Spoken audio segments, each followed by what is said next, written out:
Hello, it's me again. Let's get the camera turned. Fucking up the orientation. Now there I am. Hey, thought I figured I'd give you guys some bicycle highway safety tips. As you can tell, as you can plainly hear, right, it's dangerous out here. Right, speed limit on this particular piece of road, 70 miles an hour. Right, we're going uphill at about 4.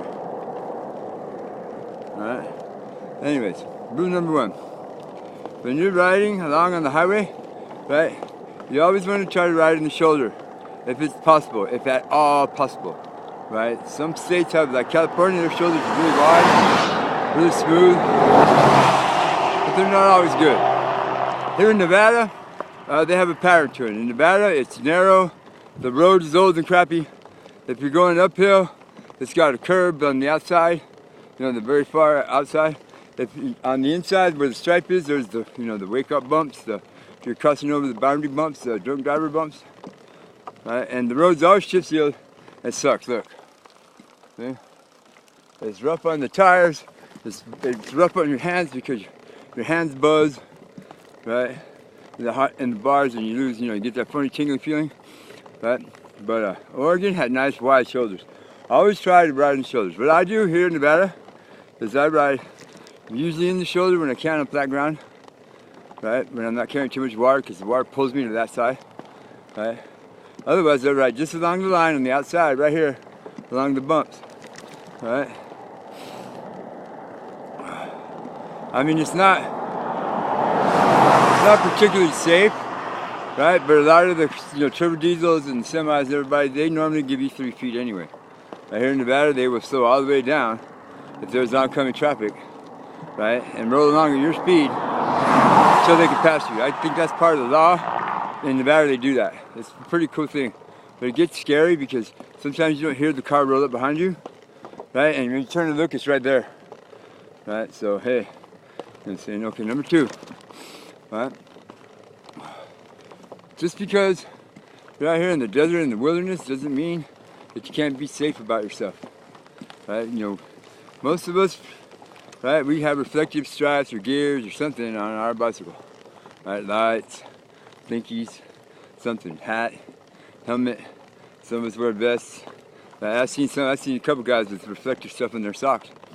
Right now, it's just correctly, right? It doesn't really reflect much in the daylight, but in the nighttime it reflects a lot. And just a blink, in some cases will save your life. So if you have anything that's like that, put it on your bike, or put it on your clothes, or put it on your shoes, put it on your hat, your helmet, something. Right, to give yourself a little extra, right, when you're riding at night. 3, you want to make sure, right, that all of your running gears and your cables and your shifter mechanisms and your brake levers, right, and your bell and your lights, right, and everything else, your tires are good, right, you got no stickers stuck in them, you got no wires, right, your chain's lubed correctly, right, all of your shit's adjusted properly. Right, yeah, as you travel along, as you go up and down the hills, your brakes are going to wear out, so the adjustment on your brake levers is going to get worse. Make sure your can grips are good, clean. If you're tying stuff to your bike, tie it the same way every time. That way it lessens the chance, right, for it coming loose or vibrating or acting for something weird and getting you in a crash. Right, number 4, right, wear your helmet. This one should be number 1, but you know what I'm saying? You're clear to see I'm wearing my helmet. Right? Wear eye protection if you have it. Wear good shoes. Right? Clothes. Right? Because when you crash and skid along this pavement, this really hard, chip sealed, Nevada, dirty white granite pavement, it'll grind your skin off quickly. Yes, you will. 5. Make sure that you have all of the downloaded maps for the areas where you're going to go through. All of them. Even a small, tiny piece of a missing one, and you're screwed. And you could end up down there. See, look, you could end up down there in the ditch, right, with the birds eating you. Right. 6. Carry more water than you think you need, because sometimes places where you stop on the map, that might look good, that might look enticing. Sometimes they don't have water. I have discovered 4 times now in Nevada that it stopped, and a couple of them were rest areas. One was the Grimes Archaeological Dig, and another one was a rest area just outside of Carson City. They didn't have water. Carry more than you think. 7, be mindful of the oncoming traffic, right? As much as you are mindful of the traffic behind you. Because sometimes they're not paying attention to each other and they crash in front of you. And you can get caught up in the middle of it. I've seen it a lot. I was a tow truck driver for 18 years. I saw it happen in intersections in the city of Phoenix more times than you think. Right? Be mindful. Right? Let's see, number 8, I think. Right? When the semis go by, the ones with the skirts under the trailer, the wind is not going to be so bad. The ones pulling the car haulers, the rolling parking lots, those are the worst ones. Those ones and the hay trucks. Hay trucks have a lot of wind coming off them because they stack them hay bales high, and them fools are going fast because they're not under any restrictions. Them dudes do 80, 90 miles an hour. They do.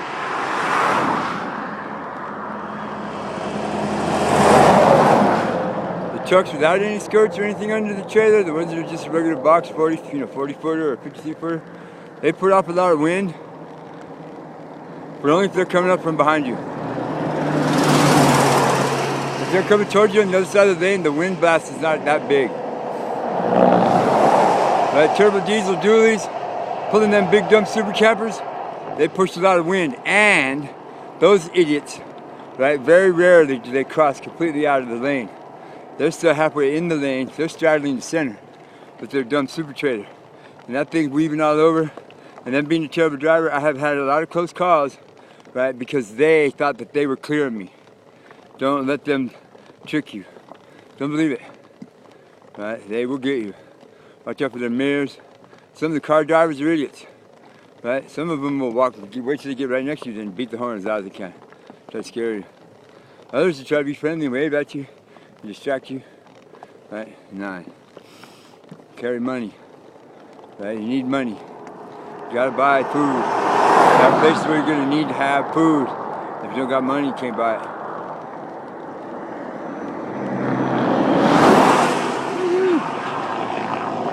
Right, 10. If you're going adventuring with your friend, ride next to them. Right? It's easier to talk. Right? It's easier to communicate. It's easier to, laugh and giggle and have fun. Right? It's easier when both of you are working together. It's me, Brian. Right? And Anonymous. Thank you.